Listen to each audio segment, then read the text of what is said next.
the Brazilian Grand Prix for the third consecutive year at Interlagos.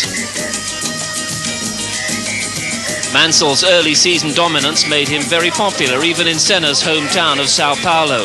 The world champion, though, was keen to repeat his 1991 win on the Interlagos track. Reacting to Williams' crushing start, McLaren had brought 6 cars to Brazil, including 3 brand new MP47s. All that was in vain, however, as Mansell again utterly dominated qualifying, until Saturday afternoon, that is, when he had this moment of truth with Ayrton Senna.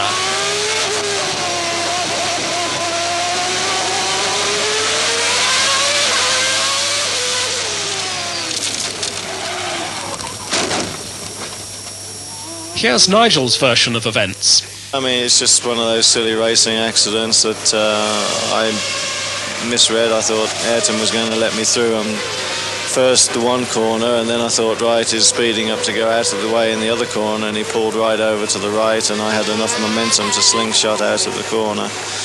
And then, unfortunately, I don't think then he saw me there, and he pulled over, and he didn't leave me any room to come back. So it's just one of those things.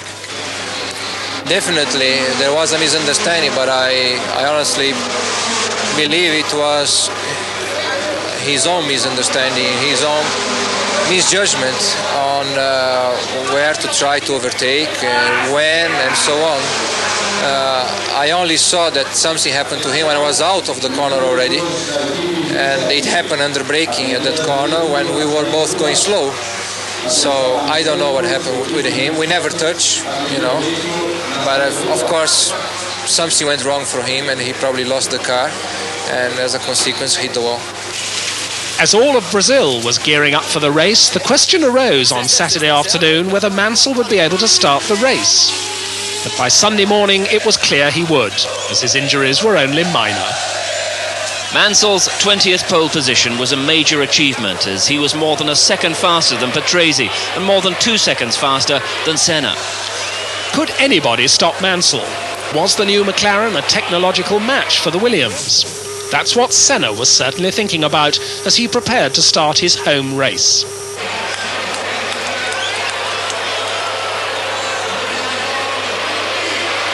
For once, Mansell had too much wheel spin, and Patrese reached the first corner leading.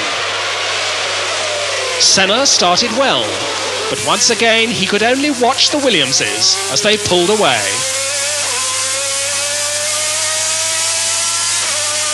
After several laps, Senna, with his car proving very quick on the straight, was trailing a large group of pursuers led by Schumacher, and the young German wasn't at all happy about it. Ayrton was quite slow. I was always quicker than him, but there was no chance to overtake him. And then he started, I would say after 10 laps, he started to play a game, I don't know. He couldn't finish, and he just braked us in the slow corner where no chance was to overtake. In the straight, he just go on the throttle back and drove away from us. And once there was a situation, he let me pass, came in the slipstream and passed me back, just to do it like this, that somebody else can overtake me, you know. And I'm really upset about Ayrton. I think it is not really necessary for a 3 times world champion to do something like this. It all ended on lap 17 when Senna was terminally stopped by electrical problems, retiring from his second race in a row.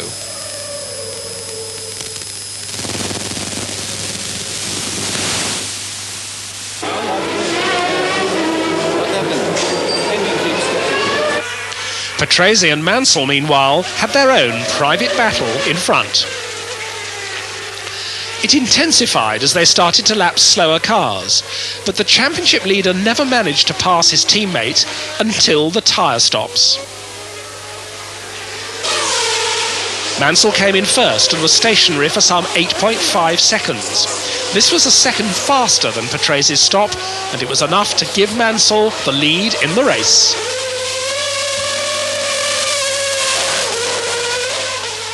Behind Schumacher, the fourth-placed battle between Alesi and Brundle ended in tears.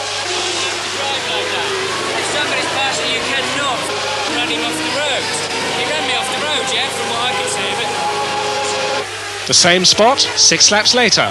2 Ligiers, Comas and Boutsen, disputing the same bit of tarmac.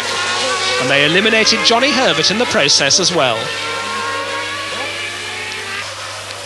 With Patrese unable to make any impression, Nigel Mansell cruised to yet another win, the 24th of his career. With their third double on the trot, the Williams team were firmly on their way towards the 1992 World Championship after only 3 races. Nigel Mansell grabbed the championship lead firmly in his hands, with 12 points more than his teammate, a further 7 more than Schumacher. In Brazil, he lapped the entire field save for Patrese, and his form could only be described as frightening.